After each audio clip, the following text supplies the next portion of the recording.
Doctor Manmohan Singh ने उस समय में देश के वित्त मंत्री के रूप में पदभार संभाला था जब देश आर्थिक संकटों से घिरा हुआ था। लोग कहते हैं ना कि नॉर्मल सिचुएशन में तो कोई भी बेहतर कर लेता है, लेकिन व्यक्ति की सच्ची काबिलियत तब पता चलती है जब सबसे वर्स्ट सिचुएशन हो। भारत अपने आर्थिक समस्याओं में सबसे बुरी स्थिति में था 1991 में, और उस सिचुएशन में जो वित्त मंत्री के रूप में बागडोर संभाली तो बहुत ही बड़े स्तर पर बदलाव लाए। नरसिम्हा राव के शपथ ग्रहण से 3 घंटे पहले यूजीसी के ऑफिस में मनमोहन सिंह के पास नरसिम्हा राव का फोन आया कि मैं आपको अपना वित्त मंत्री बनाना चाहता हूं। शपथ ग्रहण से पहले नरसिम्हा राव ने मनमोहन सिंह से कहा कि अगर हम सफल होते हैं तो हम दोनों को इसका श्रेय मिलेगा, लेकिन अगर हमारे हाथ असफलता लगी तो आपको जाना पड़ेगा। सोचिए, प्रधानमंत्री कह रहे हैं 1991 में कि अगर हम सफल हुए तो सबको श्रेय मिलेगा, मुझे भी और आपको भी, लेकिन अगर हम सफल नहीं हुए तो आपको जाना पड़ेगा। इसका मतलब आपको जिम्मेदारी लेनी पड़ेगी। ऐसे जिम्मेदारी निभाने वाले लोग शायद ही आपको अब आने वाले समय में कभी मिले। भारत के भविष्य को लेकर मेरे मन में चिंताओं से ज्यादा आशाएं हैं। हालांकि मेरा आशावाद इस पर निर्भर करता है कि भारतीय समाज में कितना सौहार्द का माहौल है, क्योंकि यही उन्नति और विकास के लिए सबसे अहम बुनियाद है। भारत की प्रवृत्ति विविधता को अपनाने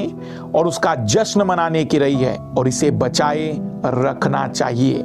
बीबीसी को दिए हुए उनके इंटरव्यू में उनके द्वारा कही गई सबसे महत्वपूर्ण बात, ये अंतिम पंक्तियां उनकी आज भी बहुत ही ज्यादा प्रासंगिक हैं।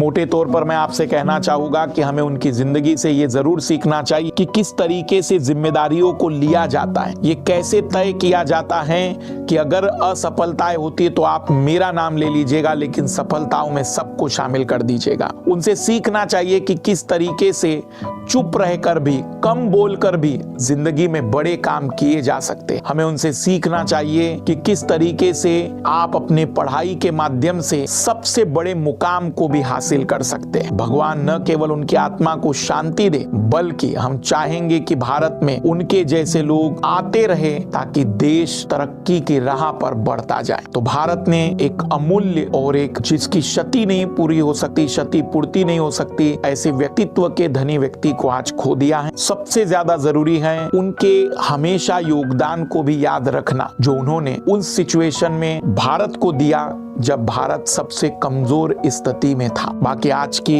इस कक्षा में हम अपने सभी let's crack UPSC CSE Hindi वाली टीम की तरफ से भावपूर्ण श्रद्धांजलि प्रदान करते हैं और उम्मीद करते हैं कि भारत को फिर से ऐसे ही बुद्धिजीवियों का न केवल नेतृत्व मिलता रहे, भारत इसी रूप में आगे बढ़ता रहे।